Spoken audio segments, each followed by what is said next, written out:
네, 여러분 안녕하세요. 김한쌤입니다. 해마다 시험에 꼭 나오는 민법 시선 집중 특강입니다. 이 시간은 포인트 21번 전세권 파트를 공부하겠습니다. 먼저 전세권 의의입니다. 교재는 43페이지죠.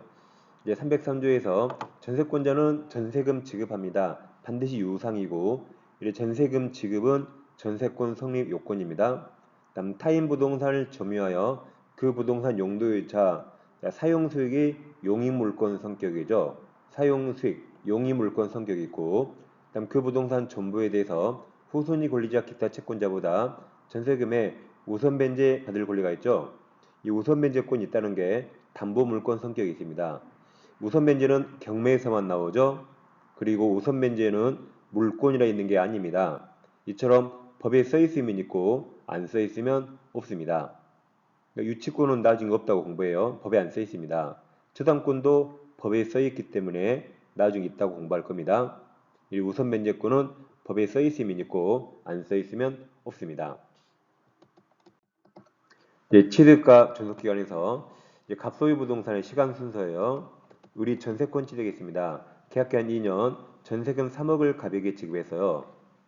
그래서 1년 지났는데 갑이 병에게 팔아서 1년 만에 소유자가 병으로 바뀝니다. 전세권은 물권으로서 대항력이 있습니다. 그래서 을은 갑과 맺은 계약을 당사자가 아닌 제3자 병에게 주장할 수 있죠. 이걸 대항력이랍니다. 자, 잘 들어보세요. 병이 없다면 을은 이 계약을 갑과 맺었기 때문에 이 계약 내용을 갑에게 주장할 수 있습니다. 갑에게 주장할 수 있죠? 근데 그것을 대항력이라고 부르지 않습니다.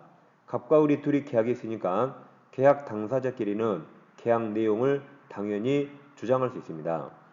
소유자가 병으로 바뀌면 을은 갑과 맺은 계약을 당사자가 아닌 제3자 병, 신소유자에게 주장할 수 있거든요. 이걸 물권은 대항력이 있다고 표현합니다. 그래서 을은 2년간 안 쫓겨나요. 그리고 3억도 나갈 때 병에게 받습니다. 이처럼 을은 갑과 맺은 계약을 당사자가 아닌 제3자에게 대항력이 있죠. 같은 말은 양수인 병은 갑, 설정자 지위를 승계한다고 표현합니다. 그럼 여기다 승계한다 그러면 이 자리에 병을 대입해요. 그럼 을과 병이 계약 맺은 것처럼 병이 똑같이 책임지는 걸 을은 제3자 병한테 대항력이 있다. 같은 말이 양수인 병은 양도인이나 설정자 갑 지위를 승계한다고 표현합니다. 전세권 성립 요건은 먼저 갑과 을 간에 전세권 합의 계약하고 전세권 등기하고 전세금 지급도 요건이라 그랬죠. 반면 목조물 인도는 성립 요건은 아닙니다. 나중에 인도해도 됩니다. 여러분 교재 1번 전세권 계약은 물권적 합의, 전세권 합의야 전세권 설정 등기, 전세금 지급이 있어야 돼요. 다만 전세금 반드시 현실적으로 수수돼야만 하는 건 아니고 기존의 예전의 채권으로 전세금 지급에 가름 대신할 수가 있습니다. 예전에 우리 갑에게 3억 빌려준 채권이 있어요. 근데 오늘은 3억을 줘야 되네요. 그러면 예전에 빌려준 채권으로 전세금 지급한 것에 가름 대신 퉁칠 수 있습니다. 2번 전세권 전속기간이 시작되기 전에 마친 전세권 등기도 등기관이 있죠. 공무원이 있기 때문에 일단 유효로 추정해 줍니다. 3번이 대항력이 있다죠. 전세권 목적 부동산 소유권이 이전되는 경우 전세권 전속기간이 만료되면 양수인이 신소유자 병이죠. 병이 전세금 반환음을 부담하고 설정자 갑은 면책되는 거죠. 4번 채권 담보 목적으로 전세권 설정한 경우 그 설정과 동시에 목적물 인도하지 않았으나 장래 전세권자의 사용수익을 완전히 배제한 것이 아니라면 사용수익을 배제하지 않았기 때문에 용익물권 성격이 살아있네요. 살아있기 때문에 이런 담보 목적 전세권도 유효하게 됩니다. 주의하실 게 사용수익권이 배제되지 않아야 됩니다. 다음 전세권 존속기간이고 5위 310일 외울 수 있겠어요? 근데 저와 함께 외울 수 있습니다. 시험에 잘 나와요.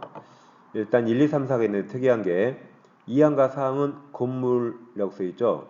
그러니까 2항과 4항은 건물 전세권에만 적용되고 토지 전세권은 적용되지 않습니다. 근데 1항은 그냥 전세권이고 3항은 그냥 전세권이죠. 그럼 1항과 3항은 토지, 건물 모두 적용돼요. 근데 이 항과 사항은 토지 전세권 적용 안 됩니다. 갈수록 어려워지네요. 그래서 저와 함께 외울 수 있어요. 두고 보세요. 먼저 1항이 최장기 제한. 전세권 전속기간은 10년 넘지 못합니다. 당사자 확정 기한이 10년을 넘을 때 10년 단축합니다. 최장기 10년이고 토지 건물 똑같이 있죠. 2항은 건물이네요. 건물에 대한 전세권 전속기간을 1년 미만으로 정한 때 1년을 한다. 최단기 1년 보장이고 건물이만 있습니다. 그러니까 토지 전세권은 6개월 유효, 건물 전세권은 6개월 약정하면 1년이 됩니다. 3항이 약정갱신. 약속으로 한 번 더 할 수 있죠. 3항. 전세권 설정은 이를 약속으로 갱신할 수 있다. 그 기간은 갱신한 날로부터 10년 넘지 못합니다. 4항은 건물만 있죠. 건물 전세권 설정자가 소유자죠. 소유자가 전세권 전속기가 만료 전 6월부터 1월까지 사이에 전세권자에 대해서 갱신 안 해? 갱신 안 할 거야. 끝나면 나가라는 통지. 또는 조건을 변경하지 아니하면, 예를 들어서 전세금 안 올려주면 갱신하지 아니한다는 뜻의 통지를 하지 아니한 경우에는, 그러니까 사설을 끌어오면 뭐가 계속 아니 그래요. 그냥 한마디로 아무 말 없는 경우 그 말이죠. 그럼 그 기간이 만료한 때에 앞 전세권과 동일한 조건이 돈이에요. 전세금.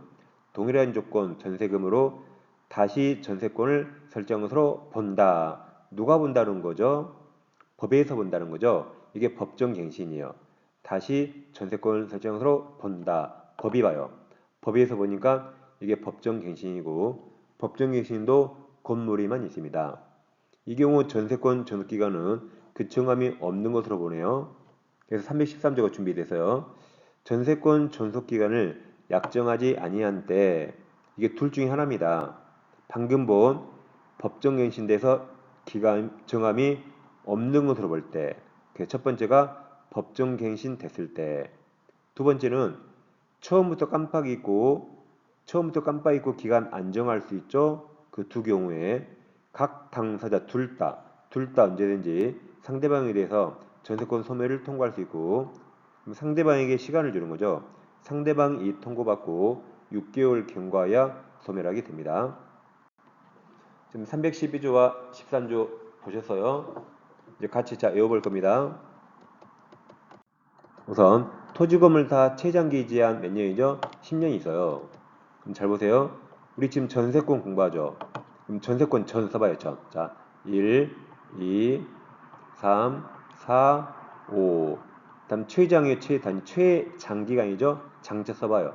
6, 7, 8, 9, 10에서 10년이에요. 대단한 외울 수 있겠죠? 10년. 그 다음 토지 없는데 건물이만 있는 게 최단기 1년이고, 사항 법정갱신도 건물이만 있습니다. 그럼 법정갱신 되면 기간을 정하지 않은 것으로 봐서 313조에서 둘 다 언제든지 소멸 통과할 수 있고 6개월 지나면 끝납니다. 여기서 법정하면 제일 중요한 게 등기 없이, 법정이 법률 규정이죠. 등기 없이도 갱신 효력을 제3자 누구에게나 주장할 수 있습니다. 이건 건물이만 있죠. 자, 그럼 건전한 단일법이 유효하세요. 법의 한계라 건전해요. 건전한 단일법이 유효하세요. 이건 토지 없죠? 그럼 이건 토지 있단 말이네요. 다시 이거 투기가 토지가 없죠? 그럼 최장기는 토지 있단 말이네요. 그러니까 토지 건물 다 최장기 10년이고, 그다음 건전한 단일법이 유효하세요. 우리 외울 수 있습니다. 여러분 교재 1번 법정갱신은 법률 규정에 의한 물권배 등으로 등기 없이도 설정자 소유자나 신소유자 제3자에게 주장할 수 있습니다. 그 다음 최단기간 1년과 법정갱신은 토지 없어요. 전세권 효력에서 309조가 전세권자는 설정자 X, 목적물 현상을 유지하고 통상의 관련 속한 그 수선을 해야 됩니다. 그럼 유지 수선 누가 해야 돼요? 전세권자가 해야 되고, 여기 든 돈이 필요비라 전세권자는 소유자에게 필요비 청구 못합니다. 그래서 해보세요. 전 피를 싫어해요. 어머, 저는 피를 싫어해요. 피 흘린 거 좋아하시는 분 있나요? 없죠? 전 피를 싫어해요. 다음 건물 일부 전세권자가 있다. 이제 갑소유 3층짜리인데 우리 2층 전세권자. 근데 소유자가 전세금 안 내줘요. 그럼 일부 전세권자가 건물 전부를 전세권에 기해서 경매 신청할 수 없습니다. 하면 이 전부의 저당권이 설정되는데 저당권이 경매하면 건물 전부 대가에서 우선 매입 받을 수 있어요. 중요한 게 전부 경매 못한다가 더 중요합니다. 3층이라 좀 시시해 보이죠? 이게 1000층짜리 건물. 그럼 1000층에서 2층의 전세권자가 1000층 전부를 경매하면 될까요? 말도 안 되겠죠? 그래서 이걸 1000층 건물 생각하세요. 그래서 전세권에 의해서 전부를 경매할 수는 없습니다. 그다음 이것도 저당권 할 텐데 갑토지를 우리 빌렸어요. 지상권이나 임차권 빌렸습니다. 그래서 우리 지상이 건물 지어요. 토지는 갑소유고 건물은 을소유인데 우리 타인 토지에 건물을 소유하게 해서 이런 종된 권리가 있는데 이걸 피용한테 전세권 설정합니다. 이제 지금부터 패턴을 외우세요. 건물 전세권 나오면 제일 끝에 이 토지 사용권, 지상권 토지 임차권에 항상 미친다로 끝납니다. 미친다. 다음 저당권에도 마찬가지예요. 건물 저당권 나오면 마찬가지 토지 사용권, 지상권 토지 임차권에 미친다로 끝납니다. 패턴을 딱 외우세요. 둘 다 건물 전세권, 건물 저당권은 항상 끝에 토지 사용권인 지상권이나 토지 임차권에 미친다 이렇게 끝납니다. 이 패턴을 꼭 외우셔야 돼요. 두 개 건물 전세권, 건물 저당권 다 건물입니다. 타인 토지 있으니까 다 미친다, 미친다 기억하세요. 자, 문제 확인해봐요. 전세권 옳은 겁니다. 1번 설정자 목조물 인도는 성립 요건이 아니었죠. 자, 2번 타인 토지는 건물 자, 잡으세요. 다시 건물 전세권 나왔죠. 뭐로 끝난다고요? 여기 지상권, 토지 사용권에 미친 이게 정답이죠. 패턴을 외우세요. 건물 전세권이나 건물 저당권은 끝에 토지 사용권, 지상권, 토지 임차권에 미친다 이렇게 끝납니다. 한번 전세권 사용 수익권 등을 배제하지 않아야 되죠. 않고 채권 담보를 해서 전세 설정할 수 있죠. 배제하지 않아야 됩니다. 4번 전세권자는 목조물 현상을 유지하고 그 속선해야 전세권자가 해야 되죠.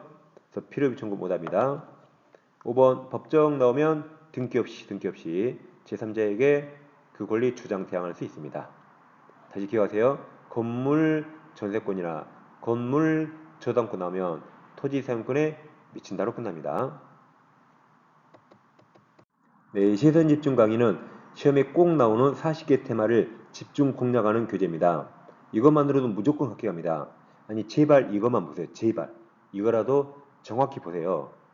기출문제까지 풀면 100% 합격합니다. 이론은 이걸로 끝 가능합니다. 다음과 같이 교재를 구입할 수 있습니다.